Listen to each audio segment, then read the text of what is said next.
রাসূলুল্লাহ সাল্লাল্লাহু আলাইহি ওয়াসাল্লাম বলেছেন, আমাদের দিনী বোনেরা, আমাদের মায়েরা, এই নারী জাতি মাত্র 4টা কাজ করলে জান্নাতের যে কোনো দরজার ইচ্ছা প্রবেশ করতে পারবে। এক, যদি আমাদের দিনী বোনেরা 5 ওয়াক্ত নামাজটা ওয়াক্ত মতো পড়ে, আল্লাহ পাক তৌফিক দান করুন, বলি আমিন। 2 নাম্বার, যদি তারা রমাদান মাসের রোজাটাকে ঠিক মতো আদায় করতে পারে।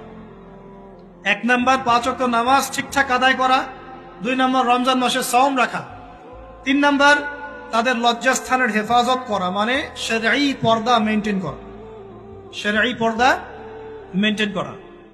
4 নাম্বার, স্বামীর আনুগত্য করতে হবে। স্বামীর আনুগত্য, এই যে আনুগত্য শব্দ শুনলেই মানুষের একটা মানে নেগেটিভ ধারণা তৈরি হতে পারে। স্বামীর আনুগত্য মানে কি আমি তার দাসত্ব করব?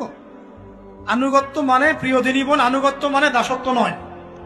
আনুগত্য মানে কোরআন সুন্নাহর যে বিধানগুলো আপনার স্বামী আপনাকে পালন করতে বলবে, আপনি সেগুলো করবেন, আপনি করতে বাধ্য।